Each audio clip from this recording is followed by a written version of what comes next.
Imagine-toi 2 minutes. À la place d'un joueur de football, tu joues un match à haute tension. Tu as toute la pression du public sur tes épaules. Mais comme si cela ne suffisait pas, un joueur de l'équipe adverse te provoque avec quelques mots. Dans ces moments-là, vaut mieux garder son sang-froid. Mais des fois, ce n'est pas évident. Et dans certains cas, cela peut te coûter cher. Et donc là, tu commets l'irréparable en t'attaquant à lui. Non seulement avec des mots, mais physiquement. Certes, tu n'as fait que te défendre, mais maintenant, tu fais face à une possible expulsion et à de lourdes sanctions. Tu l'auras compris, aujourd'hui, on va parler des 10 joueurs qui ont été bannis de leur club. Avant de commencer, je poste 2 pronos gratuits tous les jours. Alors rejoins-nous dès maintenant. Le lien est dans la description. Numéro 10, Luis Suarez. Luis Suarez a beau être l'un des meilleurs numéro 9 de l'histoire, il est aussi l'un des joueurs qui s'attire le plus de problèmes. On peut se rappeler de la fois où Suarez a eu un accrochage avec le français Patrice Evra et a été accusé de racisme car il avait appelé Evra Negrito. Suarez avait écopé de 8 matchs de suspension, ou encore les 7 matchs de suspension quelques années en arrière lorsqu'il jouait avec l'Ajax, car il avait mordu un adversaire. Sacré Suarez.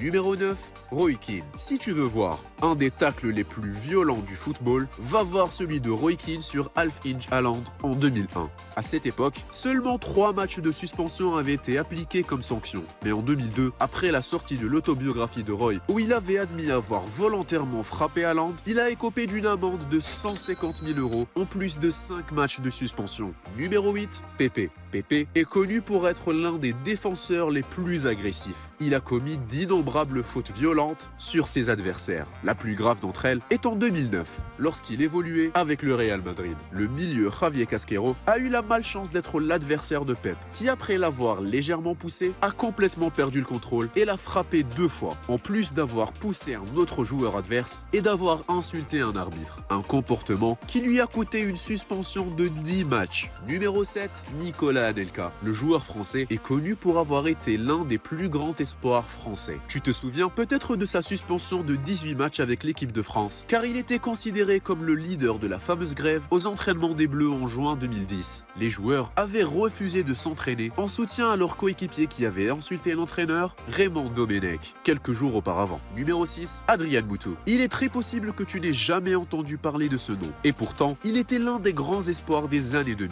La descente aux enfers commença pour lui après sa signature à Chelsea en 2003. Suspendu 7 mois après avoir été testé à la cocaïne, puis 9 mois encore pour le même délit, mais cette fois avec la Fiorentina. Et jamais 203, une autre petite suspension de 3 matchs après avoir frappé un adversaire en 2011. Maintenant, tu sais comment rater ta carrière. Numéro 5, Elisabeth Lambert.